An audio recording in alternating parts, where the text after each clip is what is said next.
اللهم صل على محمد وآل محمد. أعوذ بالله السميع العليم من الشيطان اللعين الرجيم. بسم الله الرحمن الرحيم. الحمد لله على ما نوى وله الشكر ولا معلم والسلام ما قدم منه بالعمل ابتداها وسبوب آلاء أزداها والصلاة والسلام على عبده ورسوله الذي اختاره قبل أن أرسله وصفاه قبل أن اصطفاه واجتباه قبل أن ابتعثه إذا الخلائق بالغيب مقرونة وبنهاية العدم مقرونة سيدنا ومولانا بالوقار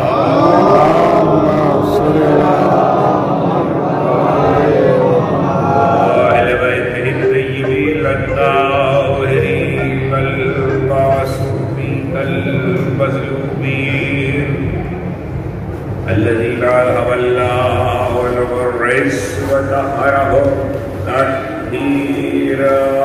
اللهم صل على محمد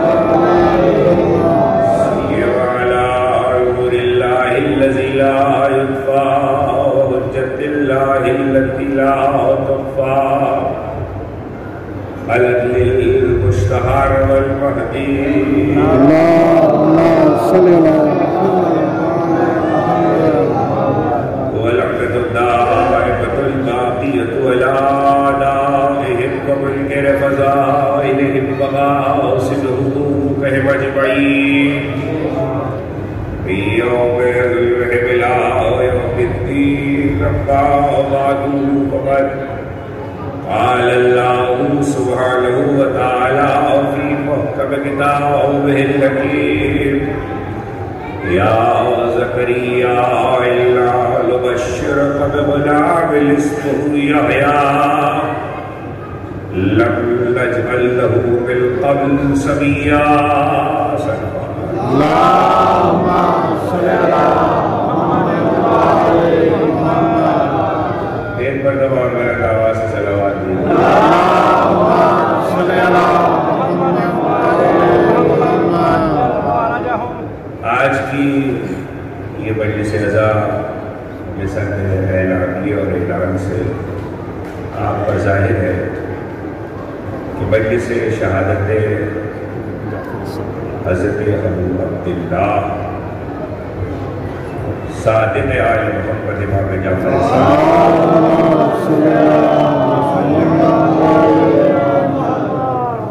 اور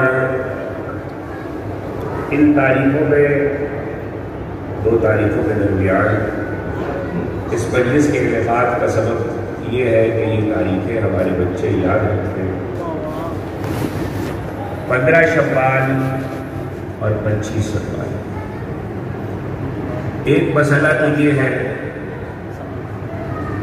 کہ عمومی طور پر کیلنڈر جنتریہ یا تقریب جو بھی شائع ہوتی ہے یا پرنٹ ہوتی ہے اس پہ اگر کہیں احتمال لکھا ہو تو لوگ بجائے اس کے کہ صحیح بات کو تلاش کریں اپنے یقین کو شک سے بدل دیتے ہیں.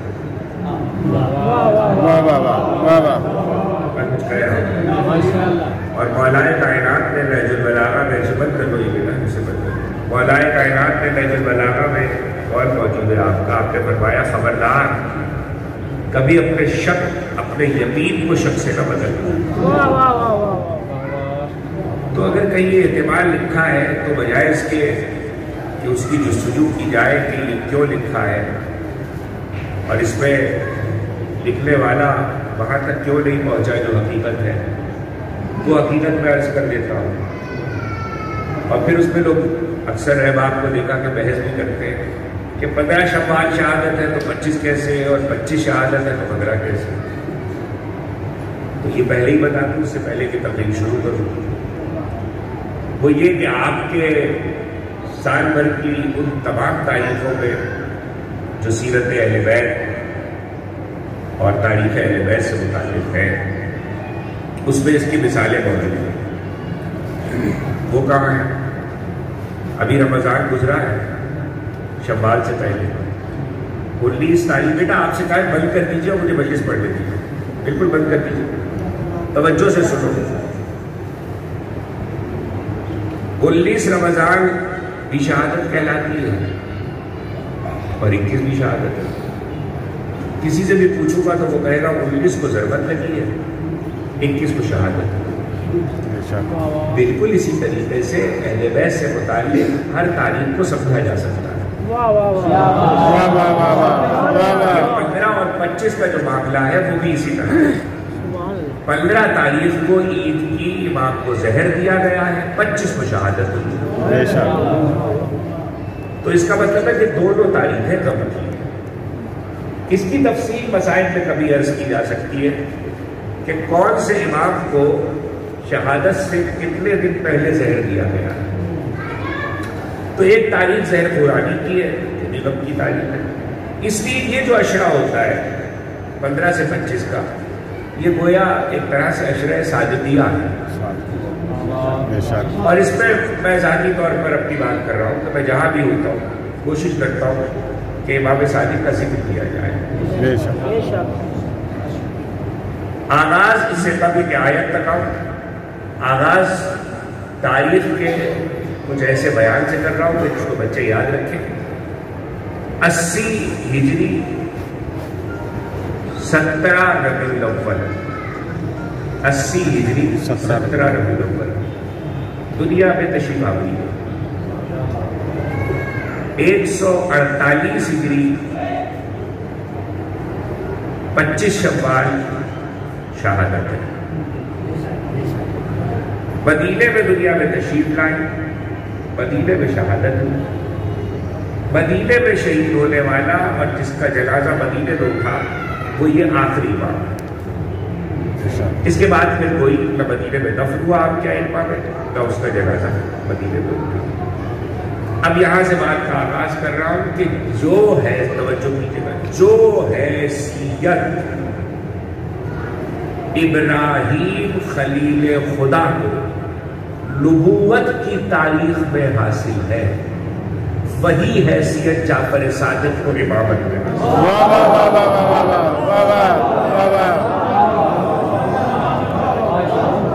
کسی وقت تفصیلات میں بھی بات ہو سکتی ہے۔ یہ میں نے اس لیے کہا ہے کہ حضرت ابراہیم خلیل خدا، خلیل اللہ، ان کے بعد آنے والے بہت سارے ایسے دین ہیں اور انبیاء کے پیروکار ہیں اور مذاہب ہیں جو اصلاً ابراہیم ہی کی نسل میں یا امت میں ہیں، لیکن بعد میں تقسیم ہو گئے، بعد میں تقسیم ہو گئے۔ ابراہیم تک ٹھیک آئے تھے، بعد میں تقسیم ہو گئے، کوئی عیسائی ہو گیا، کوئی یہودی ہو گیا، پھر آخر میں جب رسول آئے تو لوگ مسلمان ہو گئے۔ امامت کے سلسلے میں بھی لوگ جعفر صادق تک ٹھیک آئے تھے۔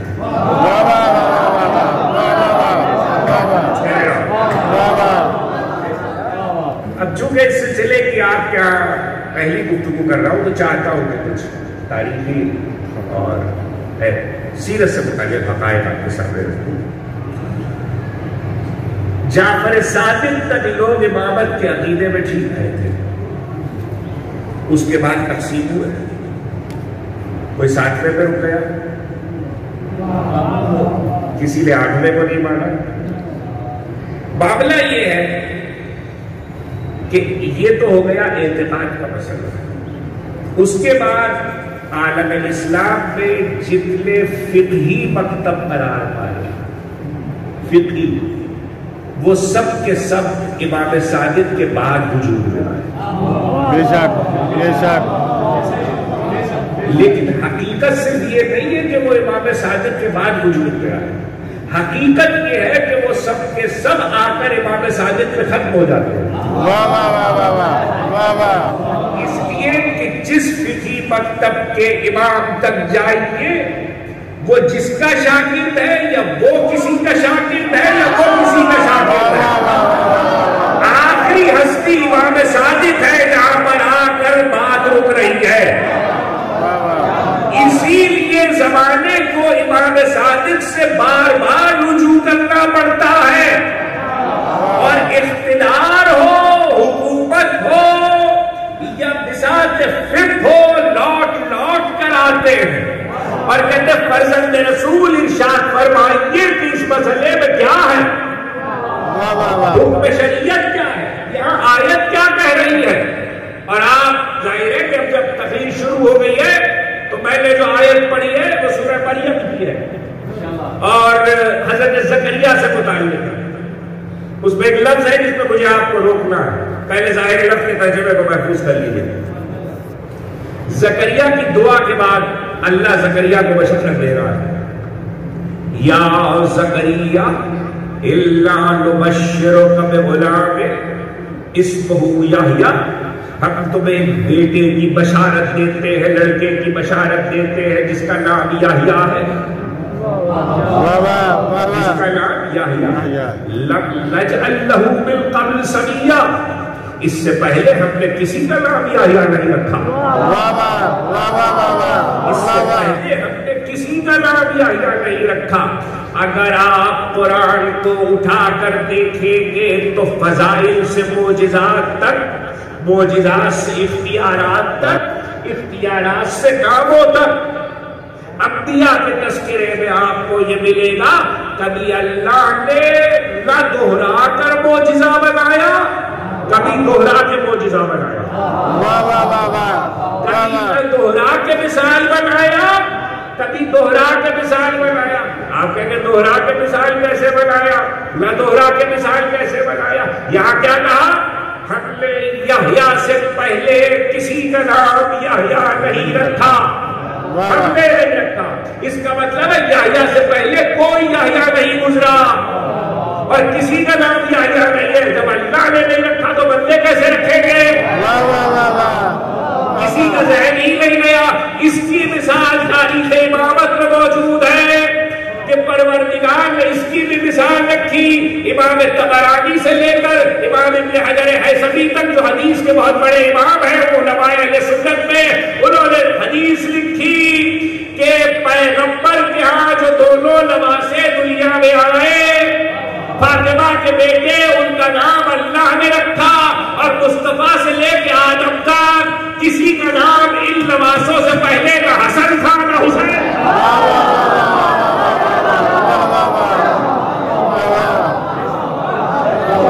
نہ حسن تھا نہ حسین تھا۔ اس کا مطلب یہ ہے کہ اللہ نے اس کی مثال یہاں رکھی۔ اب آپ کہیں کوئی دوہرانے کی مثال بھی ہے، پہلے ایک مثال دے دوں پھر نام پہ آ جاتا ہوں کہ دوہرانے کی مثال کہاں ہے۔ جب حضرت موسیٰ کو ماں نے صندوق میں رکھا،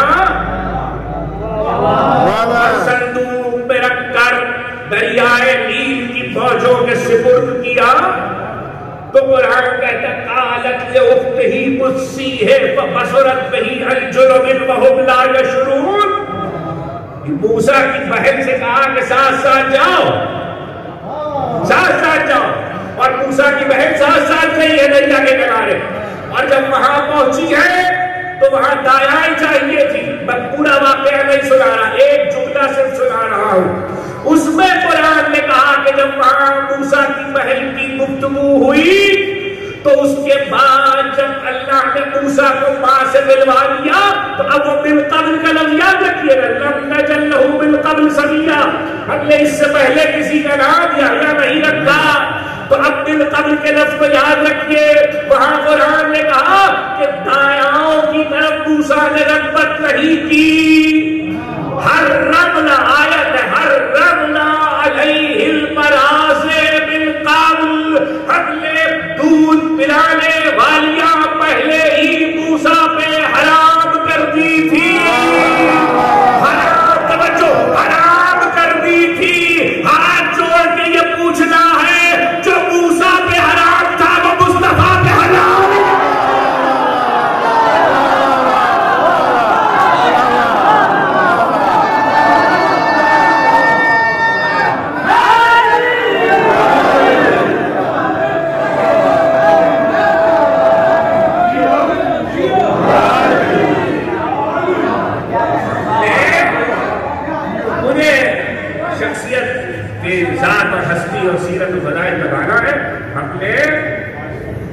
موسیٰ پر دودھ پلانے والی حرام کر دیا، تو جو پہلے موسیٰ پہ حرام تھا وہ مصطفیٰ پہ حلال کر دل قدر رکھ کر اس کی بھی مثال رکھی، کہیں دوہراتا ہے کہیں نہیں دوہراتا۔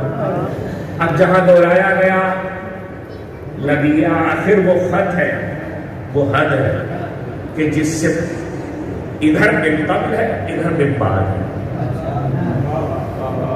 ادھر بن قبل ہے ادھر بن بعد ہے۔ اگر امامت کے سلسلے پہ چھٹی منزل پر نام جعفر رکھا جا رہا ہے،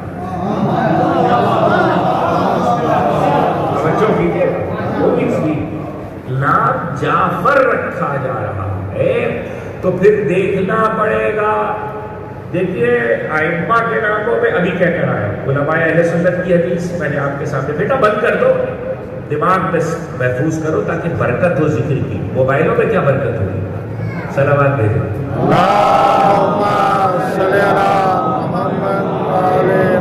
ٹھنڈی ٹھنڈی صلوات، بلند آواز سے صلوات۔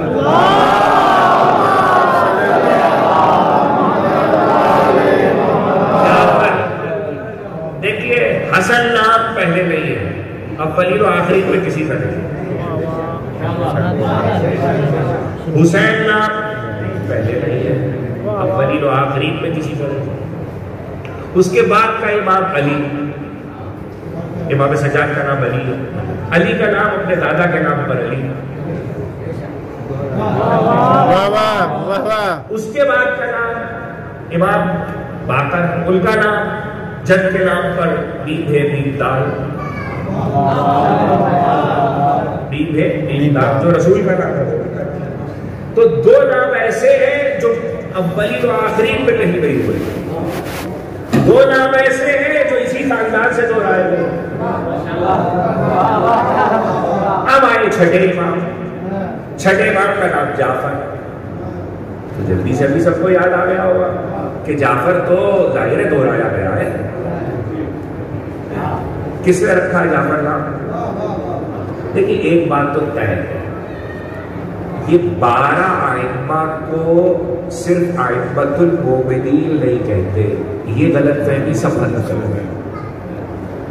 یہ 12 ائمہ ائمۃ المومنین نہیں، 73 فرقوں کے علماء اپنی کتابوں میں متفق ہے، جب ان کے حالات لکھتے ہیں تو کہتے ہیں ائمۃ المسلمین،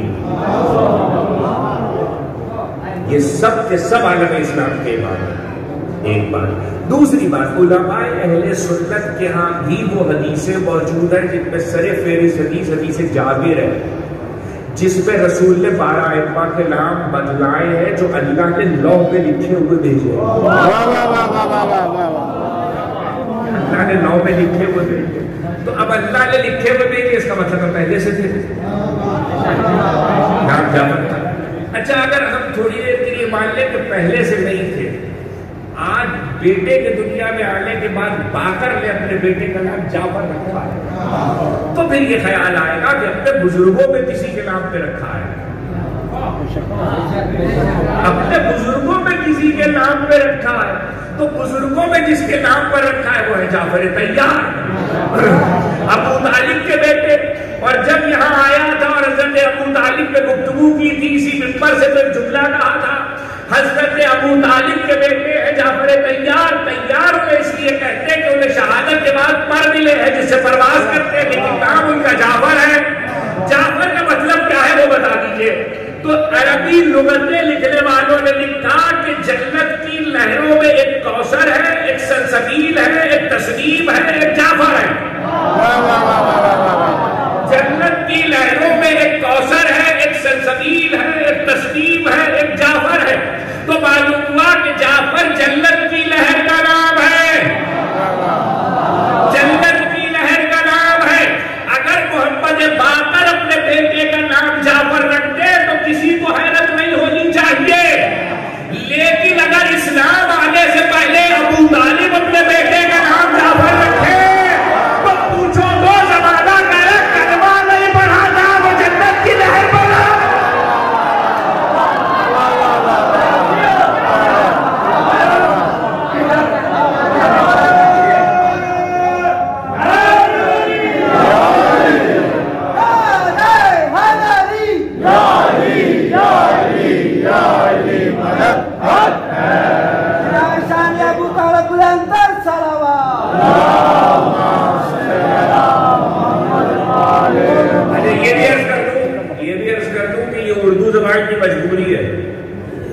کہ آپ جسے لہر کہتے ہیں اردو زبان میں، اگر عربی میں اس کی حقیقت دیکھیے تو وہ لہر ہے.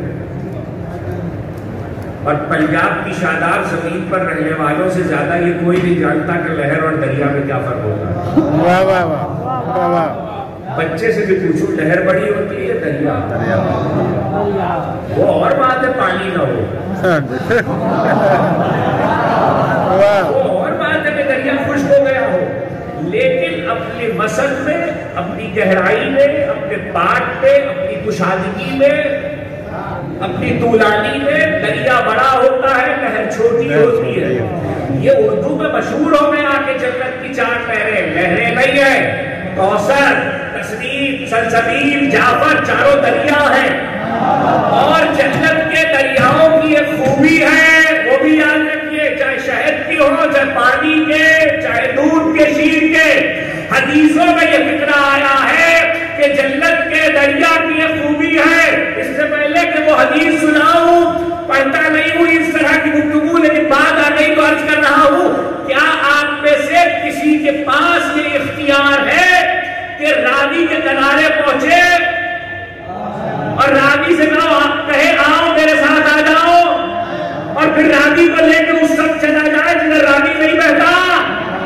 لیکن حدیثوں میں ہے کہ جنت میں جانے والے جنتیوں کا یہ اختیار ہے کہ وہ جنت کے دریاؤں کو جدھر چاہیں گے لے جائیں گے. مجھے نہیں پتا کون کہاں پہنچا. جنتی ایسے ہوتے ہیں جنہیں جنتی سمجھ میں نہ آئے، انہیں سرکار جنت کیا سمجھ.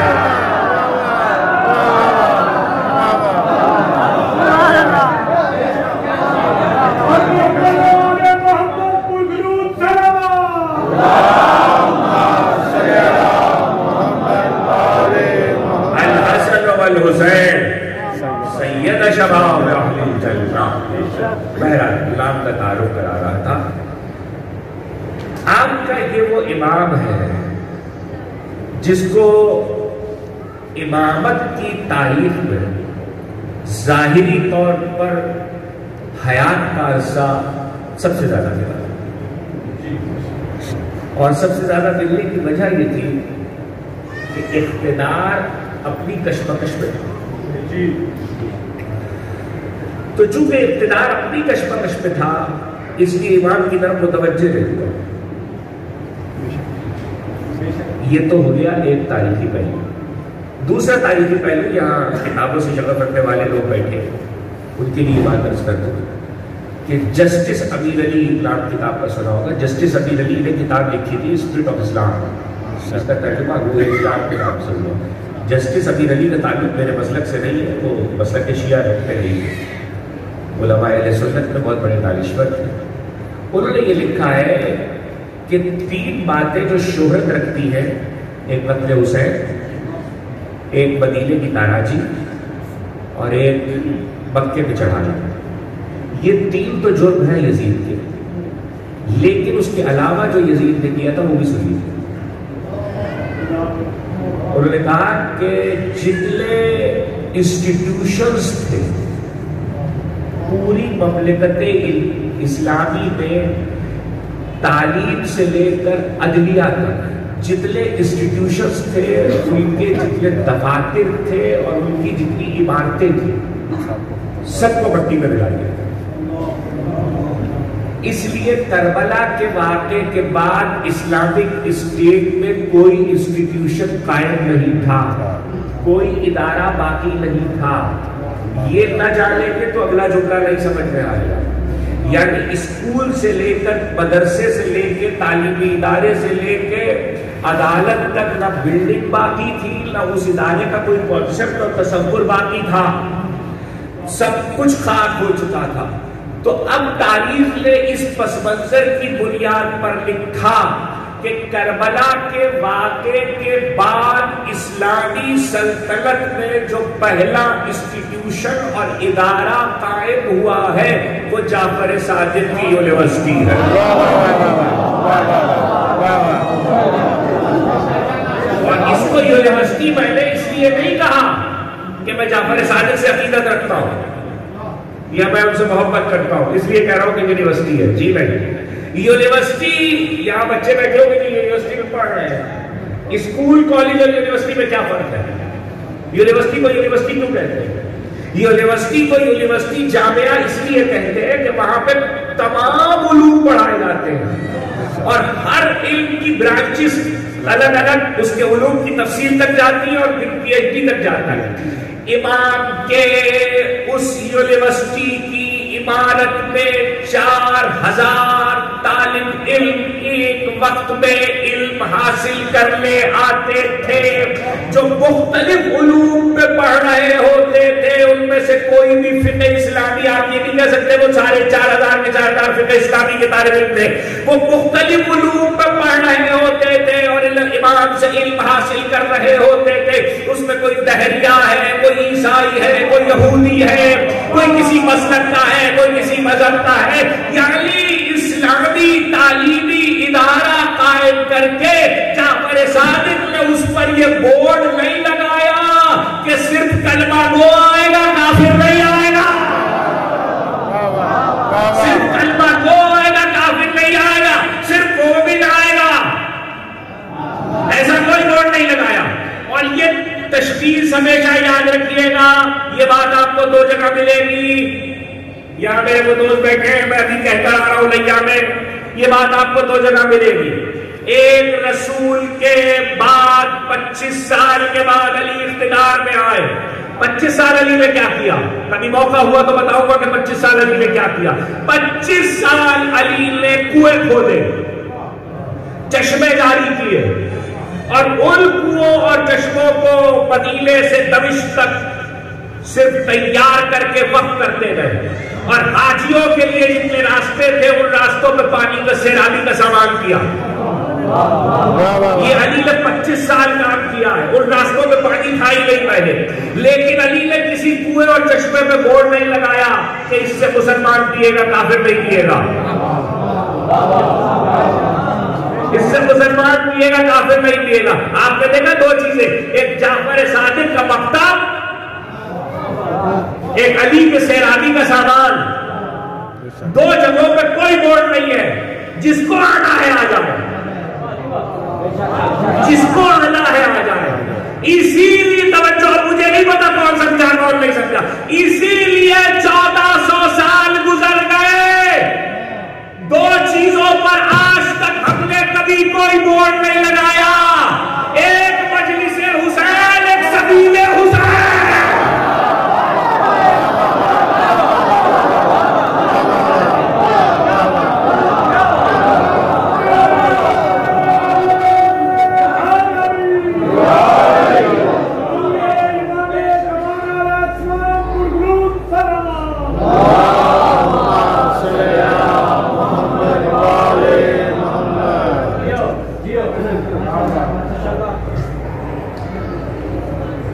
ایک اور صلوات رہے گی۔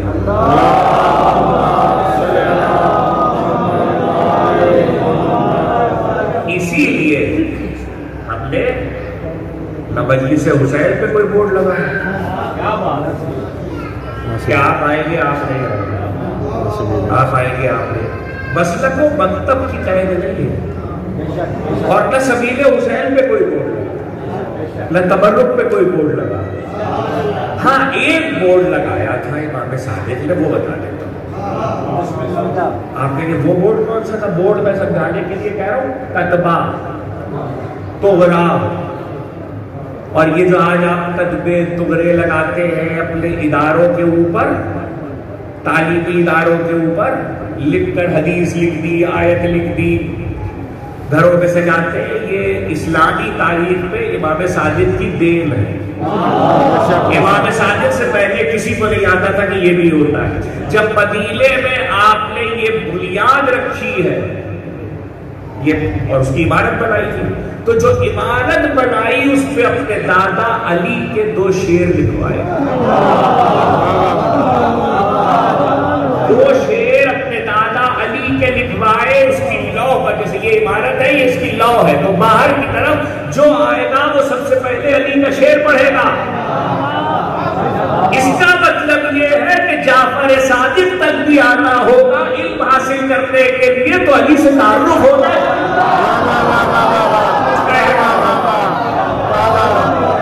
علی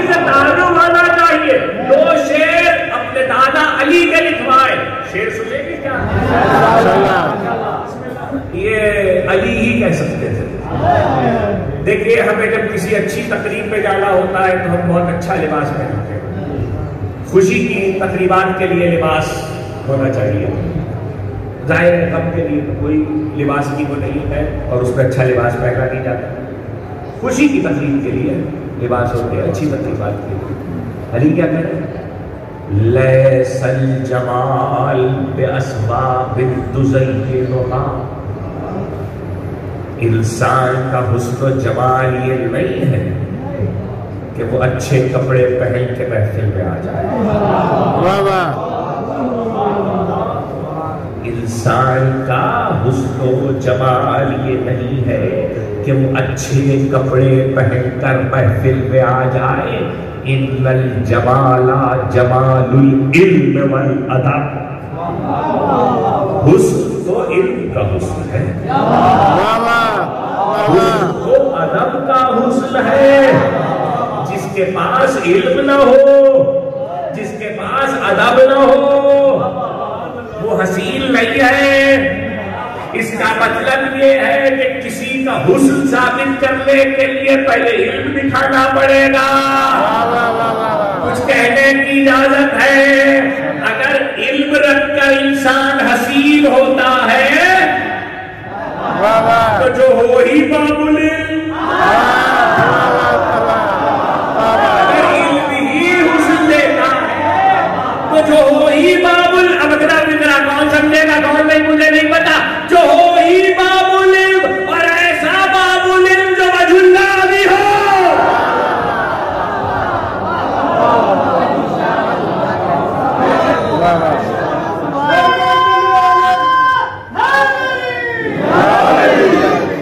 لیس الجمال باسباب تزینھا الا الجمال جمال العلم والادب. اگلا شعر آپ سے. یتیم کسے کہتے ہیں؟ جس کا باپ پر. علی نے یہ نہیں کہا, تردید نہیں کی ہے. علی معنی بتا رہے جمال کے ایک اور, کہ صرف اچھے کپڑے پہن کے آ جانا خوبصورتی اور جمال نہیں ہے. جمال تو علم کا ہے, جمال تو ادب کا ہے. اور اس کے بعد کہتے ہیں لیس الیتیم قد مات والدہ. یتیم صرف وہ نہیں ہے کہ جس کا باپ مر جائے. یتیم صرف وہ نہیں ہے جس کا صرف باپ مر جائے. ان الیتیم یتیم العقل والحسب. یتیم وہ ہے جو عقل سے محروم ہو, یتیم وہ ہے جو شرافت سے محروم ہو. علی نے بتایا جہاں شرافت نہ ہو, جہاں عقل نہ ہو, وہاں یتیمی ہے. اس کا مطلب یہ ہے کہ 4 لفظ, کبھی موقع ہوا تو ان 4 لفظوں پہ گفتگو کروں گا. 4 لفظ امام صادق نے اپنے دادا علی کا شعر کتبے پہ عمارت کے لکھوا کر زمانے کے حوالے کیے. علم, ادب, عقل, حسب. علم, ادب, عقل, حسب. اور کبھی آپ ان 4 لفظوں پہ تاریخ اہل بیت کو دیکھیے اور اسلام کی تاریخ کو دیکھتے چلے جائیں گے کہ علم, ادب, عقل, حسب, اس کے بغیر نہ اللہ نے نبوتیں رکھی, نہ اس کے بغیر ہدایتیں رکھی, نہ اس کے بغیر امامتیں رکھی. کون سمجھے گا کون نہیں سمجھے گا مجھے نہیں پتا.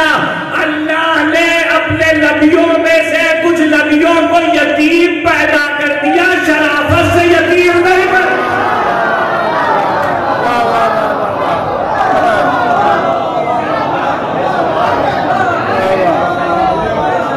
ایک بار اور میرا نواز سے سلام بھیجیے محمد.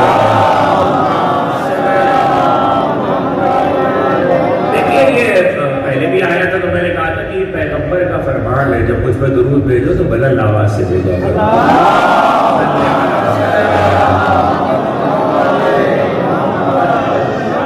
آج اچھا, یہ جو لوگ مجھے سنتے ہیں وہ جانتے ہیں کہ جب امام کا ذکر ہے تو پھر امام ہی کا ذکر کروں گا. کوشش یہ ہے کہ میں اپنے اس امام کے بارے میں کچھ بڑی بنیادی سی باتیں آپ تک پہنچاؤں. کندھے پہ لکھوائے اپنے دادا کے شیر، اور جو آ رہے ہیں اس میں کوئی مسلک مذہب دین کی غیر نہیں. وہ آ کے بیٹھا تو وہ حلیلے کے بیچ طبیب ہے، طبیب توجہ دیجیے، طبیب حکیم، آج جسے آپ معالج کہتے ہیں، ڈاکٹر کہتے ہیں، وہ چونکہ طب اور حکمت ہوتی کہ جس میں نیچرل چیزوں کو استعمال کیا جاتا تھا، تو وہ حلیلے کے بیج کو کوٹ رہا ہے. موسل، یا مجھے نہیں معلوم آپ کے مقامی زبان میں موسل کو کیا کہتے ہیں، ہاون دستہ، وہ اس میں حلیلے کے بیج کو کوٹ رہا ہے. حضرت پاس آیا، کیا کر رہا ہے؟ حلیلے کے بیج کو کوٹ رہا ہے، اور وہ مسلمان نہیں ہے. تو آپ سوچ رہے ہو شاید عیسائی ہوگا، جی نہیں، یہودی ہوگا، جی وہ خدا ہی کو نہیں مانتا، وہ دہریہ تھا. وہ کہتا ہے کائنات میں کوئی خدا ہے ہی نہیں، کائنات میں کوئی خدا ہے. کہنے لگے کہ یہ کیا کر رہا ہے؟ کہنے لگا بیج کوٹ رہا ہوں حلیلے میں. کہنے لگے یہ بیج کہاں سے آیا؟ کہنے لگا حلیلے میں سے آیا. کہا تو حلیلہ کہاں سے آیا؟ کہا بیج میں سے آیا. کہا تو بیج میں سے کیسے آیا؟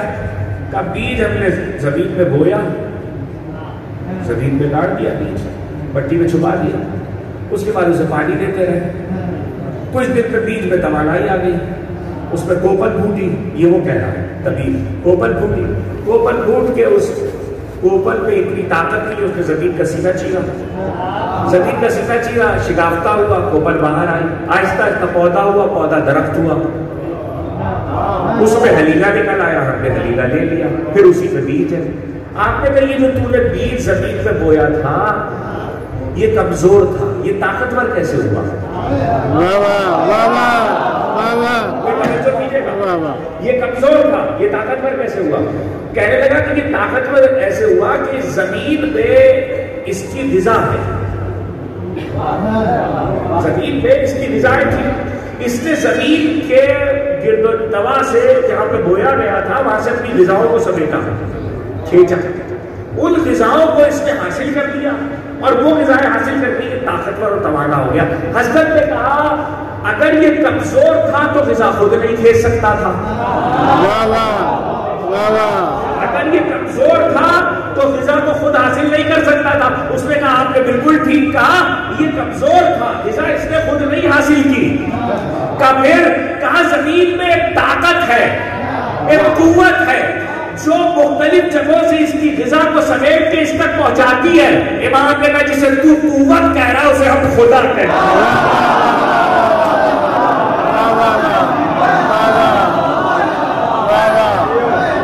لیکن توحید کیسے سمجھائی، الہی کیسے سمجھایا؟ کہ جسے تو قوت کہہ رہا ہے اسے ہم خدا کہتے ہیں. ایک طرف یہ پہلو ہے کہ حکیم کو حلیلے کے بیج سے وجود خدا سمجھا دیا، دوسری طرف یہ پہلو ہے کہ منصور دوانگی کے دربار میں بیٹھے ہیں، ابو دوانی حاکم وقت، اور دربار سجا ہوا ہے، اور ایک پکھی آتی ہے اور بار بار اس کے چہرے پہ بیٹھتی ہے اور وہ پکھی کو اڑاتا ہے. بادشاہ وقت ہے، لاؤ لشکر کا مالک ہے، حکومت وقت رکھتا ہے، دولت رکھتا ہے، طاقت رکھتا ہے. پکھی آ کے بیٹھتی ہے، بار بار اڑاتا ہے، پکھی پھر بیٹھ جاتی ہے. اتنا سچ ہوا، کہتا فرزند رسول اللہ نے اس پکھی کو کیوں پیدا کیا؟ امام نے کہا تاکہ تجھ جیسوں کو ذلیل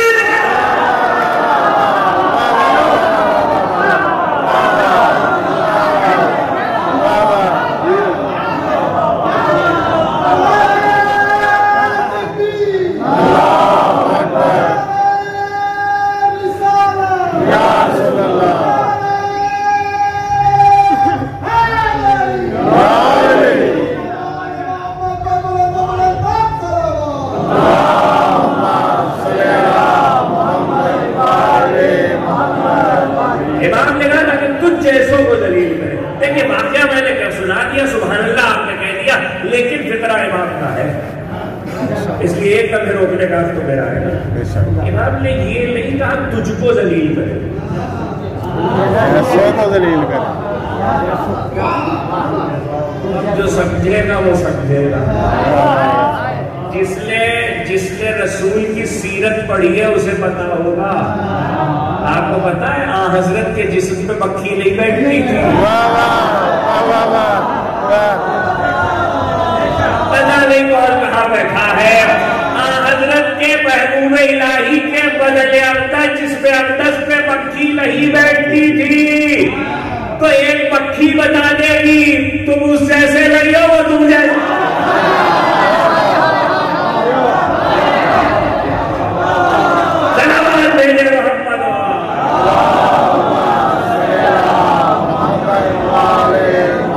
اب اگر بات پہنچ گئی تو وہ جملہ بھی سن لیجیے. کیا کہا؟ یہ مکھی اللہ نے کیوں کہتا ہے؟ اس لیے کہ تجھ کو ذلیل کرے. یہ جیسے کا کیا راز ہے؟ بس یہ جیسا سمجھ لیجیے. اس وقت سے ایک جملہ سنا رہا ہوں اور آپ کی فکروں کو مربوط کرتا ہوں آگے بڑھ رہا ہوں. یہ چھٹی منزل پہ آواز آ رہی ہے. یہ چھٹی منزل پہ آواز آ رہی ہے. اس لیے پیدا کی کہ تجھ جیسوں کو ذلیل کرے. اور وہ تیسری منزل پر آواز بلند ہوئی تھی جب مدینے سے چلتے ہوئے حسین سے بیعت کا سوال ہوا تو حسین نے کہا تجھ جیسا اس جیسے کی. سلام بھیجے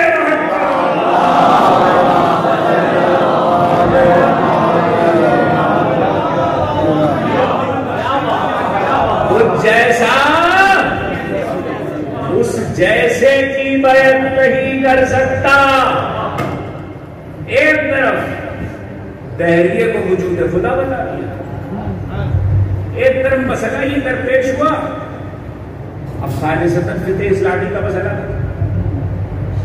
مسئلہ یہ درپیش تھا کہ ایک صاحب جس کا انتقال ہو گیا، انہوں نے مال بہت چھوڑا. جب مال چھوڑا تو وصیت کی اس مال کے لیے کہ میرے وارثوں کو اس میں سے اتنا اتنا اتنا اتنا اتنا ملے گا اور فلاں عالم کو ایک جز ملے گا. اور اس میں کوانٹٹی نہیں بتائی گی، مقدار نہیں بتائی گی. ایک جز میرے مال کا ایک جز فلاں. اب سوال شروع ہو گیا کہ بھئی جب کوانٹٹی طے ہی نہیں ہے تو کوانٹٹی کون طے کرے؟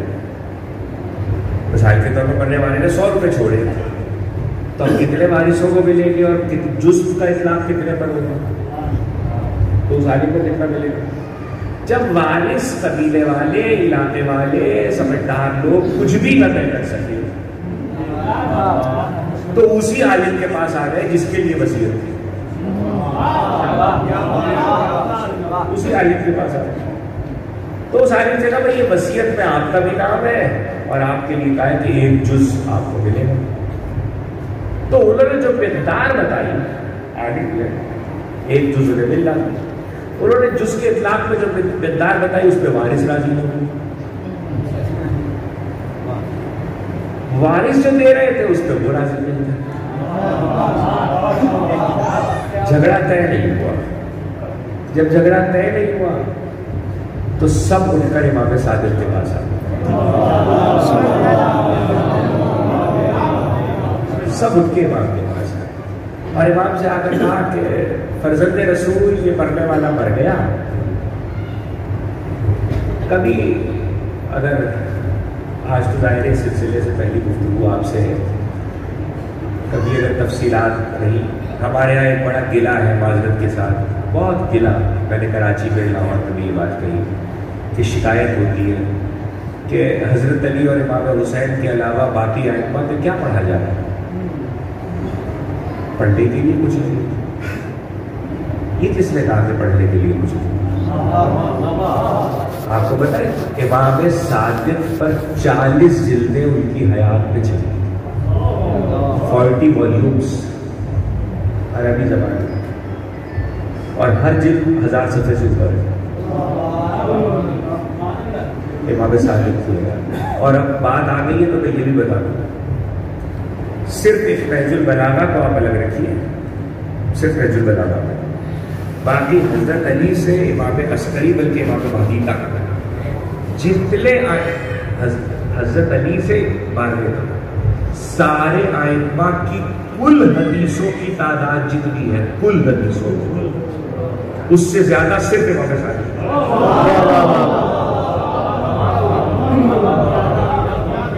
اس سے زیادہ امام صادق کی حدیثیں ہیں. اور امام صادق کی حدیثوں کو صرف شیعہ علماء نے ہی نقل نہیں کیا ہے، امام صادق کی حدیثوں کو علماء اہل سنت نے بھی نقل کیا. اور علماء اہل سنت نے امام صادق کی حدیثوں میں ان حدیثوں کو بھی نقل کیا ہے جو صرف فقہ میں نہیں تھی بلکہ تفسیر قرآن سے متعلق ہے، آیات کی تفسیر میں. روک رہا ہوں میں واقعہ، دو جملے سن لیجئے اس وقت سے اس مرحلے پر کہ علماء اہل سنت کیا کیا کیا نقل ہوا. اس میں سے ایک پہلو عرض کر رہا ہوں کہ امام شیعہ مسلک سے نہیں پڑھ رہا، امام صادق سے آ کر کسی نے پوچھا کہ قرآن جو یہ کہہ رہا ہے الم یجدک یتیما یتیما فآوا، کیا اس نے تمہیں یتیم نہ پایا کہ اپنے پاس رکھ لیا، پرورش کی، گھر میں رکھ لیا. آوا کا مطلب ہے گھر میں رکھ لیا، پرورش کی. تو سوال کیا آیت کی بنیاد پر کہ یہ بتائیے کہ رسول کو اللہ نے یتیم کیوں پیدا کیا. یہ علماء اہل سنت نے نقل کیا کہ امام صادق سے پوچھا گیا کہ آپ کے جد محبوب الہی سب سے بڑے رسول کو، کائنات کے مرسل اعظم کو اللہ نے یتیم کیوں پیدا کیا. آپ کو معلوم ہے ایک لفظ میں جواب دیا امام نے. اور وہ لفظ بتلانے سے پہلے یہ بتلا دوں کہ اگر اس وقت میرا باپ زندہ ہے، میرا باپ موجود ہو، میں چاہے کتنی ہی عظمت کا مالک ہو جاؤں، باپ آ جائے تو مجھے تعظیم کرنی پڑے گی.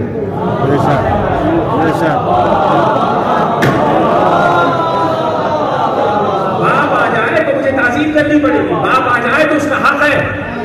یعنی کوئی کتنا ہی اسٹیٹس رکھتا ہو، باپ کا حق ختم نہیں ہوتا، ماں کا حق ختم نہیں ہوتا. یعنی رسول کی حدیث ہے، یہ بھی حدیث سن لیجیے. علماء اہل سنت نے حدیثوں کی کتابوں میں رسول کی یہ حدیث نقل ہوئی ہے کئی طریق سے کہ اگر میں مستحب نماز نہیں، اگر میں واجب نماز پڑھ رہا ہوں اور میری ماں یا باپ مجھے آواز دے دے تو میں نماز چھوڑ کے آؤں.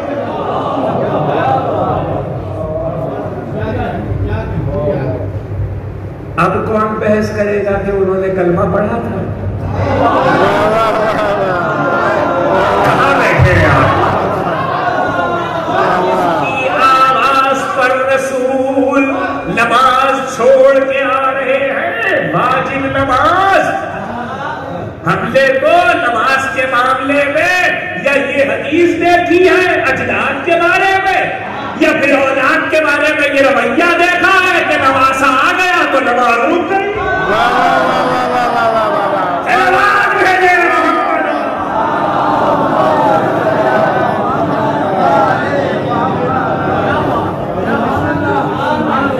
تو رسول نے کہا واجب نماز چھوڑ کے آؤں گا اگر میرے ماں اور میرے باپ مجھے آواز دے دے.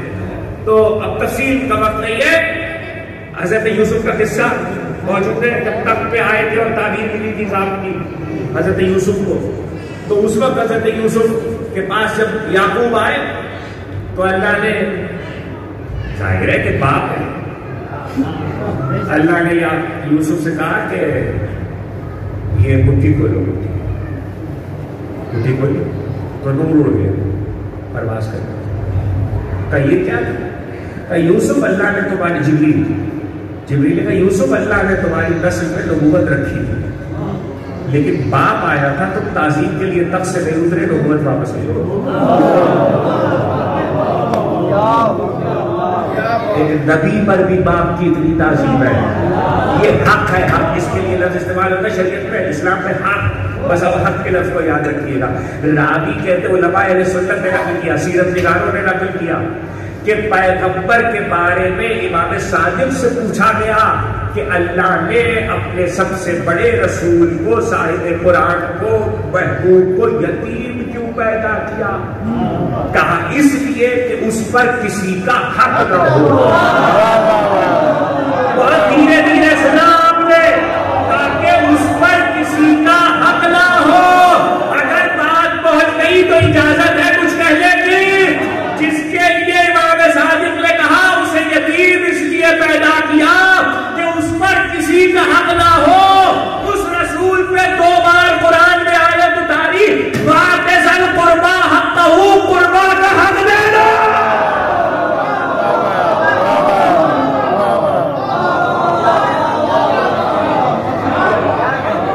وَآتِ ذِی الْقُرْبَىٰ حَقَّهُ، وہ امام صادق جن سے علماء شیعہ بھی حدیثیں لے رہے ہیں، علماء اہل سنت بھی حدیثیں لے رہے ہیں. وہ تفصیلات پھر کسی وقت خرچ کروں گا. تو روکا تھا میں نے بات ہے. کہا اب کیا کریں؟ کہا چلو امام صادق کے پاس چلو، وہ فیصلہ کریں. عالم بھی آئے، قوم بھی آئی، قبیلہ بھی آیا، وارث بھی آئے. کہا فیصل رسول یہ بتلائیے کہ مرنے والے نے یہ وصیت کی ہے کہ اتنا مال میرے وارثوں کو جائے گا، یہ لیکن ایک جز اس میں سے، وہ جز طے نہیں ہے، مقدار ہے، اس لیے جز کی وجہ سے وصیت پہ عمل رکا ہوا ہے. حضرت نے کہا کہ جس عالم کے لیے وصیت کی ہے وہ کیا کہتے ہیں؟ وہ بھی بیٹھے اور انہوں نے کہا جز کے مطلب اتنا ہے. امام نے وارثوں سے کہا تم کیا کہتے ہو؟ انہوں نے کہا اتنا ہے. امام نے عالم سے کہا جتنا وارث دے رہے لے لو. امام نے عالم سے کہا جتنا وارث دے رہے لے لو. تقریب مسجد سے قریب ہو رہی ہے، جتنا وارث دے رہے لے لو. انہوں نے کہا نہیں، آپ بتائیے جز کیا؟ امام نے کہا تو پھر قرآن پڑھو. قرآن پڑھو. جب ابراہیم نے خدا سے کہا رب ارنی کیف تحیی الموتی، پروردگار دکھلا دے کہ مردے کو کیسے زندہ کرتا ہے، تو آواز آئی خذ اربعۃ من الطیر. وہ گفتگو اس سے پہلے ہے اولم تؤمن، کیا ایمان نہیں ہے؟ بلا ولکن لیطمئن قلبی، لیکن اطمینان قلب چاہتا ہوں. ایمان تو ہے، یقین تو ہے، اطمینان قلب چاہتا ہوں. تو پھر قال فخذ اربعۃ من الطیر، تو کہا 4 پرندے لے لو. 4 پرندے لے لو. فَصُرْهُنَّ إِلَيْكَ، پہلے انہیں خود سے مانوس کرو. مانوس کرنا کیا ہے؟ گھر میں پرندے پالتے ہیں، چوپائے پالتے ہیں، تو مانوس کرتے ہیں. اچھا پرندے کا یہ مسئلہ ہے کہ جس سے مانوس ہو جائے پھر اس کا کھوٹا چھوڑ کے نہیں جاتا. اور اگر کسی کو تجربہ کرنا ہو تو کبوتر پال کے دیکھیں. کبوتر کھوٹے کو پہچانتے ہیں. تو مانوس کرتے ہیں. آیت میں لکھا ہوا ہے، رکھا ہوا ہے مانوس کرو. اور جب مانوس کر لو تو پھر اس کے بعد ثم اجعل علی کل جبل منہن جزءا، پھر ان کو یہ ذبح کا لفظ آیت میں نہیں ہے لیکن جو اگلا ٹکڑا ہے اس سے مطلب یہی ہے. پھر ان کو ذبح کر کے ٹکڑے ٹکڑے کرو، قیمہ قیمہ کرو، ریزہ ریزہ کرو. قیمہ بڑا ہوتا ہے، ریزہ چھوٹا ہوتا ہے. ریزہ ریزہ کرو، انہیں آپس میں ملا دو اور ملا کے پہاڑ پر ہر جز ملا کے اس کے اجزا کرو اور ہر جز کو پہاڑ پر رکھو. یہ قرآن ہے. ابراہیم سے کہا جاتا ہے ثم ادعوہن، پھر اسے آواز دو. یاتینک سایہ، وہ پرندے تمہاری طرف آئیں گے. حضرت ابراہیم نے 4 پرندے لیے، اس کو مانوس کیا. مانوس کرنے میں کچھ دن تو لگے ہوں گے. ان کو مانوس کیا، مانوس کر کے ان کو ذبح کیا، ذبح کر کے ان کے گوشت کو ملایا، ریزہ ریزہ کیا، ریزہ ریزہ کر کے ان کو پہاڑوں پہ رکھا. اب امام کہتے ہیں وہ جو استدلال تھا وہ یہاں پر ہے، لیکن آیت کے متعلق سن لیجیے کہ آیت کیا کہہ رہی ہے تاکہ دونوں باتیں پہنچ جائیں. پہلی چیز یہ ہے کہ ریزہ ریزہ کر کے ان کو رکھ دو اور تم. ابراہیم نے کہا تھا خدا بندہ مجھے دکھا دے کہ تو مردے کو کیسے. اللہ نے کہا میں نہیں بلاؤں گا، میں مردے کو اٹھا رہا ہوں، تم بلاؤ، تم بلاؤ. تو مالک تو مردے کو زندہ کر سکتا ہے، تو کر دے. ابراہیم سے کیوں کہہ رہا ہے؟ قیامت تک کے لیے زمانہ نہیں سمجھے گا اگر آج ابراہیم سے نہیں کہا۔ ابراہیم زمین پر اس وقت میری حجت ہے، میرے نمائندے ہیں، میں نے ابراہیم سے کہا تم بلاؤ تاکہ تمہاری آواز پہ زندہ ہو۔ اس کا مطلب اللہ نے بتا دیا اب جب بھی کبھی مردہ کسی حجت کی آواز پہ آ جائے تو یہ نہ کہنا کہ شرک ہو گیا۔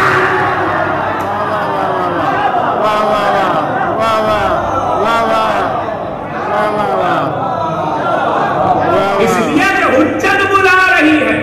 دوسری بات یہ ہے، تقریباً سے قریب ہو گئے، دوسری بات یہ ہے کہ تأثرہ اللہ الیک، مانوس کرو۔ آخر یہ مانوس کرنے میں کیا بات ہے؟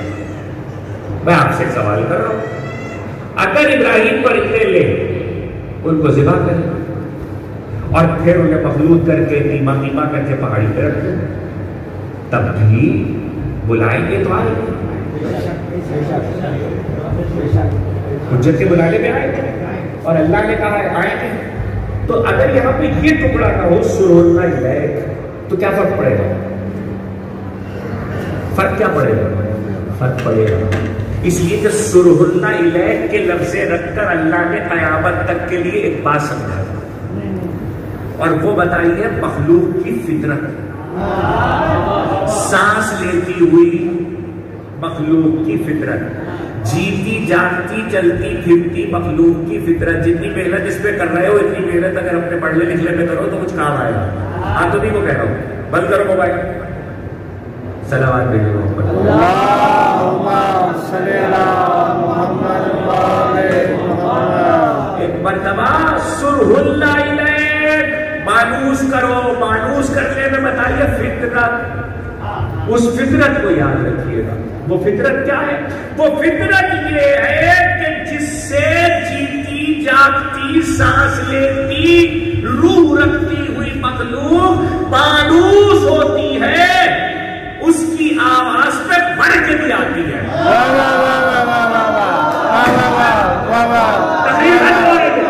اس کی آواز پر بڑھ کے بھی آتی ہے۔ مانوس ہونا شرط ہے، انسیت ہونا شرط ہے، اور انسیت محبت سے پہلے کا درجہ ہے، محبت مانوسیت کے بعد کا درجہ ہے۔ اگر مانوس ہو جائے اور پکار لیا جائے تو بڑھ کے بھی آئے گا۔ اب اگر منبر کوفہ پہ خطبہ دیتے ہوئے ابو طالب کا بیٹا یہ کہہ رہا ہو کہ اگر میں اپنے چاہنے والوں کو، اپنے محبت کرنے والوں کو اپنی ہی تلوار سے ٹکڑے ٹکڑے کر کے آگ میں جلا کے راکھ اڑا دوں اور پھر زندہ کروں تو وہ مجھے نہیں چھوڑے۔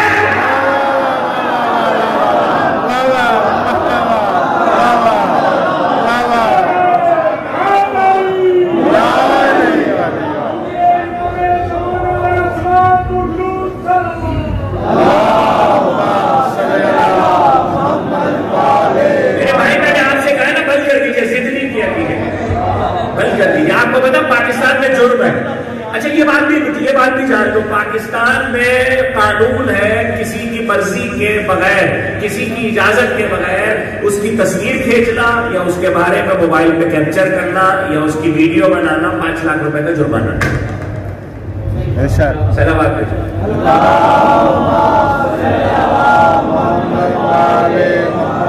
بچا رہا ہوں، قانونی دقتوں سے بچا رہا ہوں۔ صلوات بھیجو۔ اللہم صلی علی محمد وآل محمد۔ سرہ اللہ الیک، مانوس کر لو۔ مانوسیت کا فائدہ یہ ہے کہ تمہاری طرف آئیں گے، بلاؤ گے تو علی کہے اگر میں اپنی تلوار سے ٹکڑے ٹکڑے کر کے اپنے چاہنے والے کو آگ میں جلا کے راکھ اڑا دوں تب بھی وہ مجھے نہیں چھوڑے گا۔ اب ہاتھ جوڑ کے آپ سے صرف اتنا پوچھنا ہے کہ مرنے کے بعد، قبر میں جانے کے بعد، برزخ گزار ابراہیم تم تک آئیں گے، تم پکارو، مرنے کے بعد، قبر میں جانے کے بعد، برزخ گزارنے کے بعد، محشر میں آنے کے بعد اگر ہم قبروں سے اٹھ کے علی کی طرف جاتے نظر آئے تو مشرک نہیں مومن۔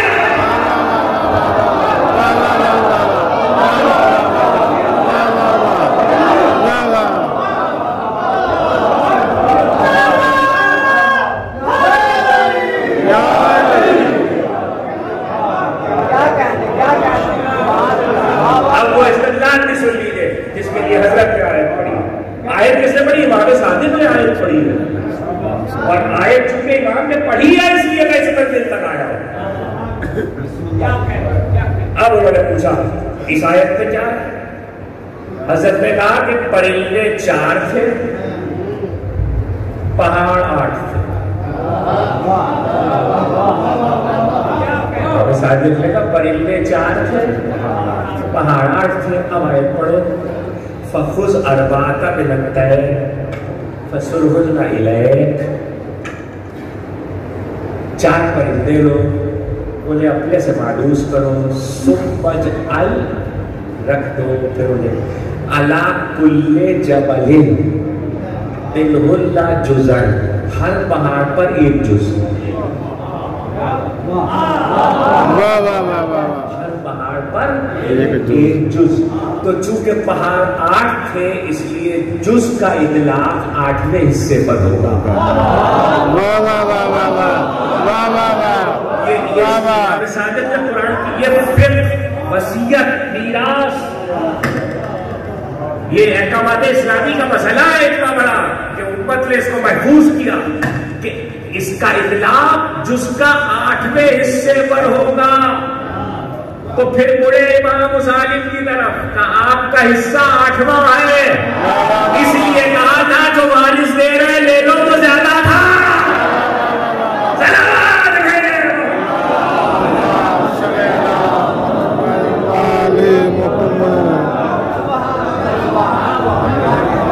اور اب جب اس منزل تک آیا تو اپنے بچوں کو یہ ضرور بتانا چاہتا ہوں اس سے پہلے اپنی بات کو تکمیل تک پہنچاؤں کہ آج آپ کے پاس یہ زیارتیں خصوصیت کے ساتھ زیارتیں، یعنی جو آپ پڑھتے ہیں خاص طور پہ شب جمعہ کی زیارتیں، شب جمعہ کی زیارت کا مطلب صرف زیارت امام حسین نہیں، زیارت امام حسین، زیارت علی اکبر، زیارت انصار، زیارت حضرت عباس، وہ 3 پیراگراف میں پوری ہوتی ہے زیارت حضرت عباس، اور پھر زیارتیں جناب مسلم مجاہدی۔ یہ ساری زیارتیں امام صادق نے تعلیم دی، اور یہ جو شب جمعہ کی زیارتیں وارثہ ہیں حضرت عباس کی زیارت تک، اس کے لیے یاد رکھیں کہ ہر زیارت کو زبانی تعلیم کیا، اس کو لکھوایا، اس کو امام نے لکھوایا۔ اور یہ مجلس آپ لیے بیٹھے ہیں آج، ہم سمجھتے ہیں کہ یہ مجلس کا سیٹ اپ، یہ دستور جو جس دستور سے ہم مجلس کر رہے ہیں یہ ہمارا بنا ہے، یہ اس خطے میں بنا ہے، یہ 400 سال پہلے ہمارے بزرگوں نے یہاں بنایا تھا، جی نہیں، یہ امام صادق نے اپنے گھر میں بنایا تھا، امام صادق نے اپنے گھر میں بنایا تھا۔ تابوت اٹھے گا، مجلس شہادت کی، لیکن میں چاہتا ہوں کہ ایک مرحلہ پہلے یہ عرض کر دوں، ابن بابیہ قبی، جن کو لوگ شیخ صدوق کے نام سے جانتے ہیں، ابن بابیہ قبی، ابن بابیہ قبی نے بھی نقل کیا اور دیگر جگہ پر بھی کہ لوگ بیٹھے ہیں باپ کے گھر، اس میں ابو عمارہ بھی،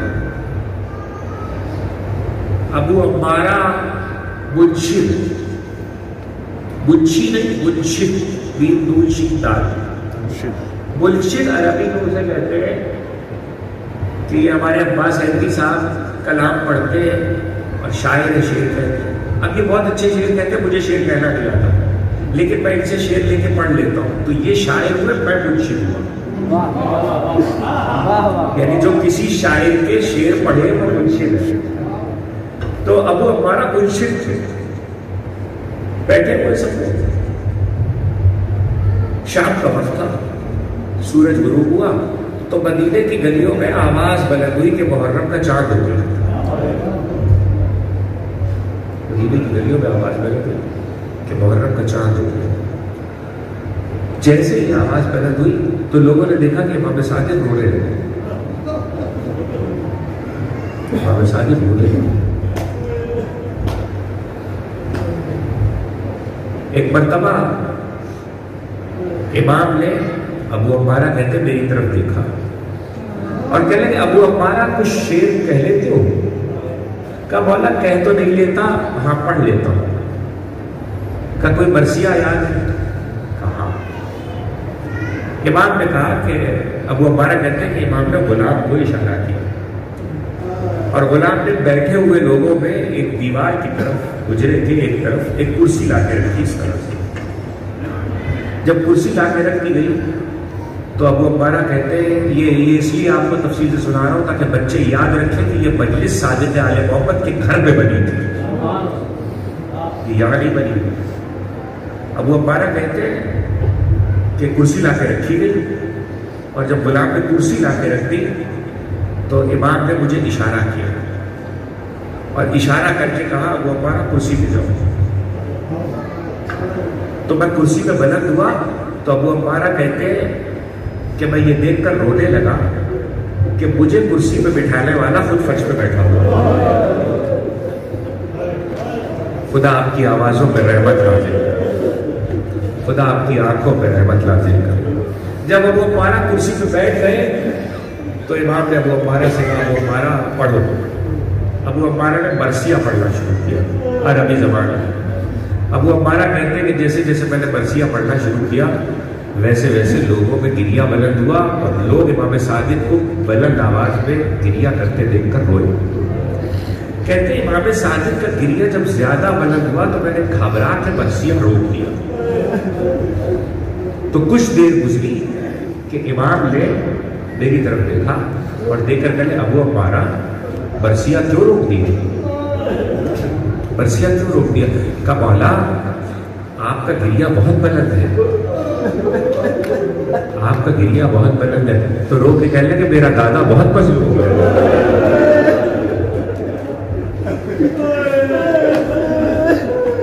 خدا آپ کی آوازوں پہ رحمت نازل کرے، خدا آپ کی آنکھوں پہ رحمت نازل کرے.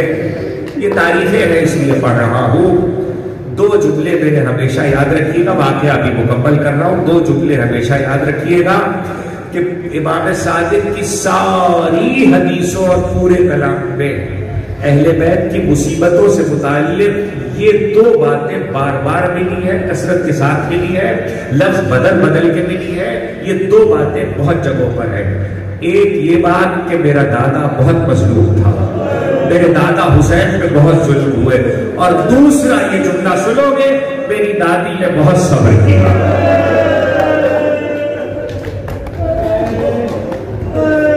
خدا آپ کی آوازوں پہ رحمت نازل کرے، خدا آپ کی آنکھوں پہ رحمت نازل کرے. میری دادی نے بہت صبر کیا. تو کہا ابو عمارہ مرثیے کو جاری رکھو. ابو عمارہ کہتے ہیں میں نے مرثیے کو مزید پڑھنا شروع کیا. ایسے میں کہتے گریہ سب کا جب اور بلند ہوا میں نے کچھ دیر کے لیے مرثیے کو پھر روکا. کہتے مرثیے کو روکنا تھا، امام نے روتے روتے سر اٹھایا، غلام کو اشارہ کیا. تو کہتے کہ میں نے غور سے دیکھا تو غلام ایک پردہ لے کر آیا، چادر. یہ پردہ دیکھ رہے ہیں آپ جیسے لگا ہوا ہے، ایک پردہ لے کر آیا. اس نے ایک سمت پہ جہاں مرد بیٹھے ہوئے تھے اس کے خالی جگہ پر پردہ لگایا. جب پردہ لگا لیا تو تھوڑی دیر کے بعد وہاں پر ابن باویہ کو بھی نقل کیا. جب پردہ لگا لیا تو تھوڑی دیر کے بعد میں نے محسوس کیا رونے کی آوازوں سے کہ وہاں پر سیدانیاں آ کے بیٹھ گئی، بیویاں آ کے بیٹھ گئی ہے. ابو عمارہ کہتے ہیں امام نے پھر میری طرف اشارہ کیا اور کہا ابو عمارہ مرثیہ پڑھو. میں نے مرثیہ آگے پڑھنا شروع کیا، امام حسین کی مظلومیت بیان کرنا شروع کی. تو ابو عمارہ کہتے ہیں پس پردہ سے سیدانیوں کے رونے کی آوازیں بلند ہوئی. میں نے مرثیہ پھر روک لیا تو امام نے کہا ابو عمارہ اب کیوں ٹھہر گئے؟ کہا مولا بیویوں کے رونے کی آوازیں آ رہی ہیں. کہا ابو عمارہ میں چاہتا ہوں یہ بھی مرثیہ سنے.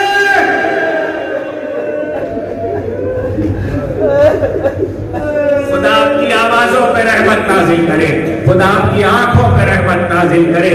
یہ آج جو بیٹھے ہوئے ہو مجلس لے کر، یہ جو پیاس کے عالم میں پانی پیتے ہوئے حسین کی پیاس کو یاد کرو اور حسین کے قاتل پہ لعنت کرو. یہ امام صادق نے آپ کو بتلایا.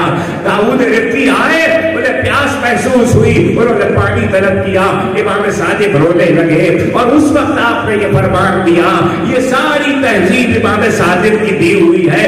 پوری حیات میں 7 مرتبہ امام صادق کے قتل کی کوشش کی گئی. 7 مرتبہ. اب تفصیل سنتے جاؤ اور جب منزل آخر ہوگی تو میں بتلا دوں گا. یہ آہستہ آہستہ اس لیے پڑھو تاکہ مسائل پہنچ جائے. 7 مرتبہ حضرت کے قتل کی کوشش کی گئی. ایک دفعہ ربی کو بھیجا حاکم نے، ایک دفعہ محمد ابن ربی کو بھیجا، ایک دفعہ اسکندری کو بھیجا، ایک دفعہ حاجب کو بھیجا. اور جس کو بھیجتا ہے یہ کہتا ہے امامہ گردن میں ڈال کے کھینچتے ہوئے لے کر آؤ.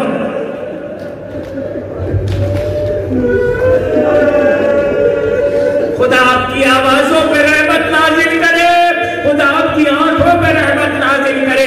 سیدہ کو جیسے آپ کے آنسو پسند ہے، ایسی دنیا کی بلند آوازیں بھی پسند ہے. کہ امامہ گردن میں ڈال کے کھینچتے ہوئے لے کر آؤ. تو وہ جو لینے کے لیے آیا ہے اس نے کہا مجھ سے ایسا نہ ہو سکے گا کہ میں حضرت کی شان میں یہ بے ادبی کروں. تو حضرت کو جب لے کے چلا تو حضرت نے کہا تجھے کوئی اور حکم بھی تو دیا گیا ہے. کہا فرزند رسول مجھے کہا گیا ہے میں آپ کو کھینچتے ہوئے لاؤں مگر مجھ سے بے ادبی نہ ہوگی.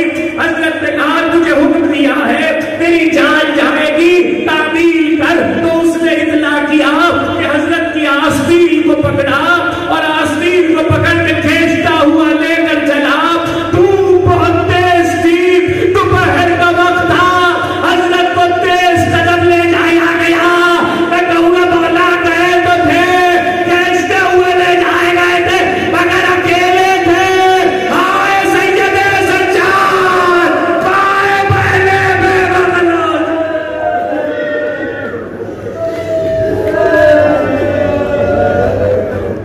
خدا آپ کی آوازوں پہ رحمت نازل کرے، خدا آپ کی آنکھوں پہ رحمت نازل کرے. ہائے عابد بیمار، مائیں بہنے بے مخنو چادر، لٹا ہوا قافلہ ساتھ تھا. دوسرا مرحلہ سن لو.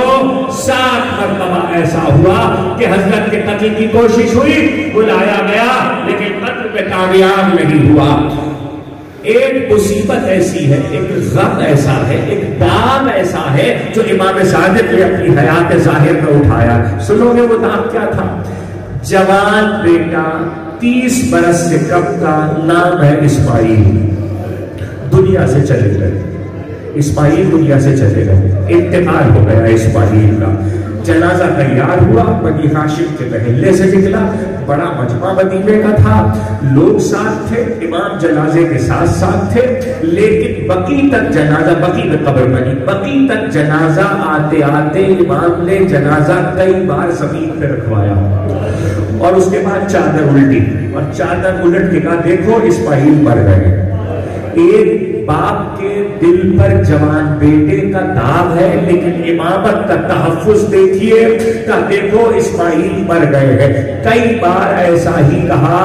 میں کہوں گا مولا جوان بیٹے کا جنازہ ساتھ لے کر آئے ہو، دنیا کو بتاتے جاتے ہو کہ اسماعیل مر گئے ہیں. ایک باپ ہے جس بیٹے نے پکارا ہے وہ چل کے نہیں جا سکا.